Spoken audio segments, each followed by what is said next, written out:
Cabinet के अंदर decision हुआ था कि एक्साइज पॉलिसी के तहत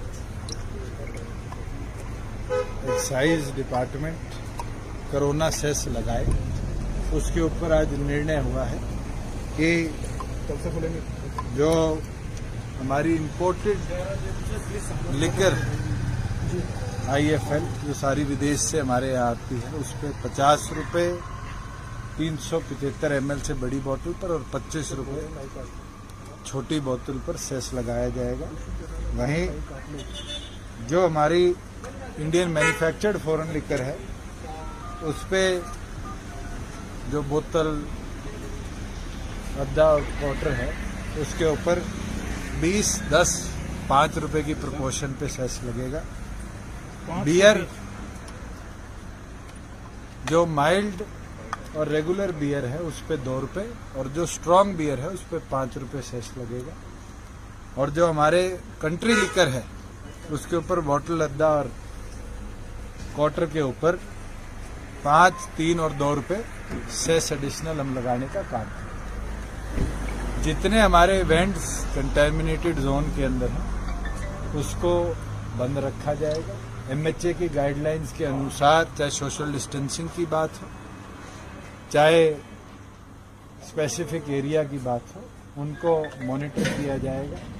तमाम SPs और DCs को प्रॉपर डायरेक्शंस भेजी जाएंगी और उन डायरेक्शंस के साथ साथ रेगुलर वर्किंग, क्योंकि फाइनेंशियल ईयर हमें पूरा री-इस्टेब्लिश करना पड़ा क्योंकि हमारा 1 अप्रैल से फाइनेंशियल ईयर शुरू होना था और आज तक एक भी इवेंट प्रदेश में खुला नहीं है। तमाम हमने वेंडर्स से भी, तमाम मैन्युफैक्चरर से भी और होलसेलर से भी निरंतर चर्चा करने के बाद ये निर्णय लिया है कि उसको कल से लेकर और 19 मई 2021 तक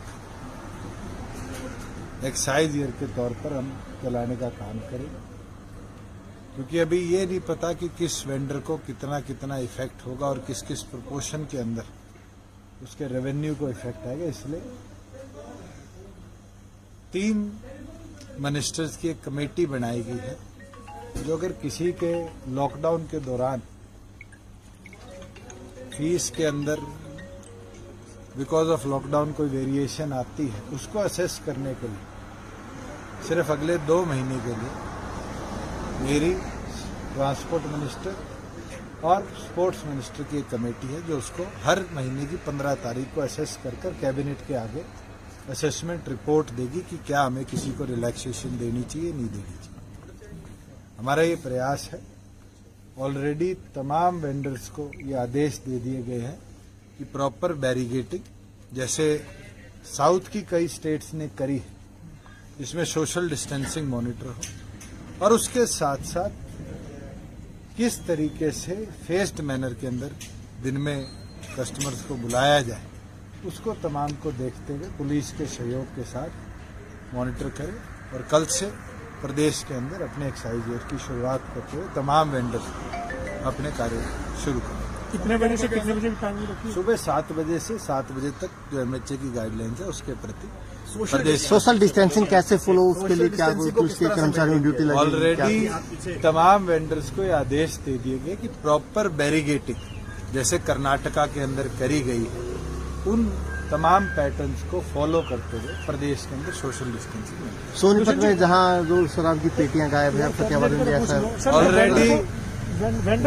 होम मिनिस्टर ने इसमें आदेश दे दिए गए हैं और इसके अंदर केवल मात्र FIR, केवल मात्र सस्पेंशन तक ही नहीं, क्योंकि ये बड़ी घटना सामने आई है। इसका एग्जैक्ट डाटा हम कलेक्ट कर रहे हैं क्योंकि वहाँ एक वेयर हाउस भी था और पुलिस का खुद का गोदाम भी था।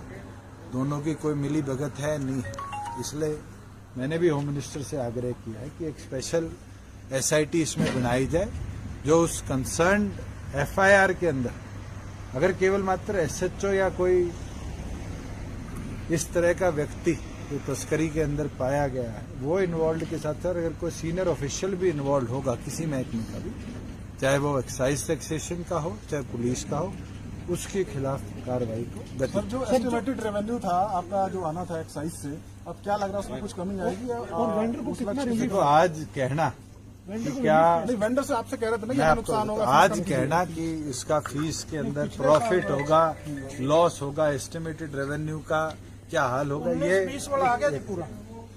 उसके अंदर बहुत अर्ली होगा ये कहना कि प्रॉफिट आया है नहीं आया। 19-20 का अनुमान 6100 का था, हमारे 6200 करोड़ रुपए आया, मगर उसके अंदर 5 दिन का रेवेन्यू लॉस भी स्टेट को देखना पड़ेगा। आगे कोरोना कितने दिन चलता है, रेड जोन कितने बनते हैं, रेड जोन में कंटेमिनेशन जोन कितने बनते हैं, उसके ऊपर चर्चा करना बहुत अर्ली है।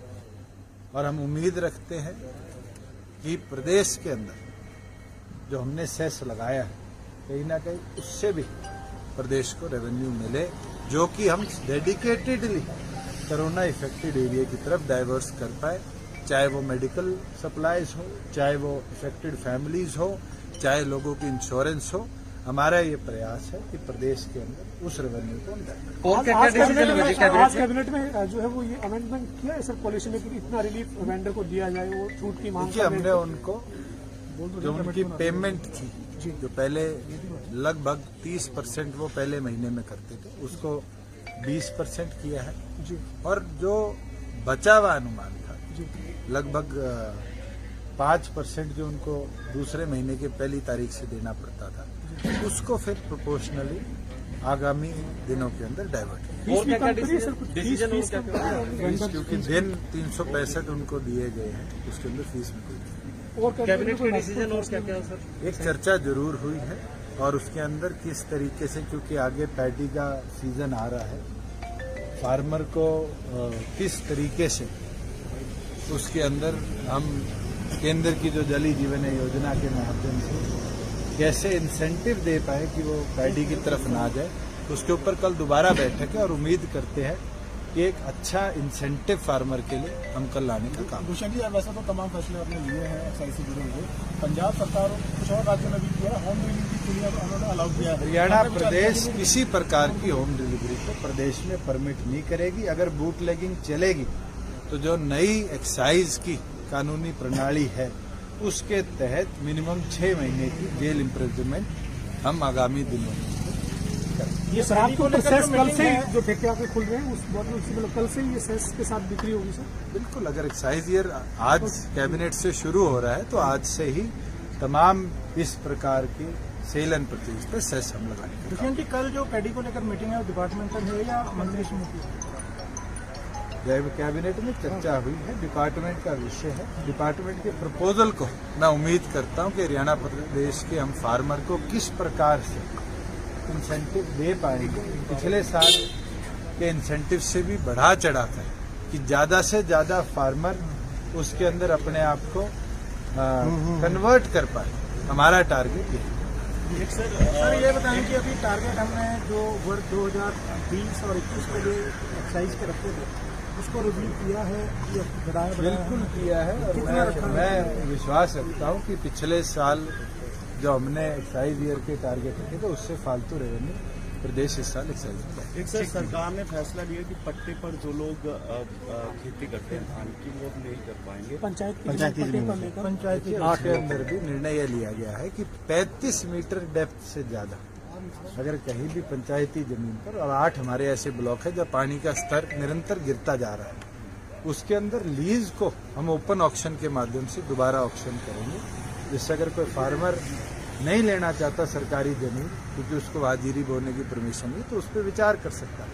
ये तो ओपन मार्केट है और पंचायतों की जमीन है, उसका रेवेन्यू पंचायत को जाएगा, इसलिए निर्णय लिया। उसका भी अगर कोई लॉस होता है तो उसके लिए हमने चर्चा करी है कि हम पंचायत को उस रेवेन्यू लॉस की भरपाई इंसेंटिव के तौर पे देंगे कि पंचायतें भी अपनी जमीनों पर पैडी लगाने को प्रमोट। रणदीप सुरजेवाला इसे तालिबानी फैसला बता रहे हैं सरकार। अरे रणदीप सुरजेवाला की डिक्शनरी में तालिबानी को छोड़कर कोई और शब्द आया है पिछले 5 दिनों में? उनकी खुद की सरकार ने किस तरीके से टैक्स लगाया है।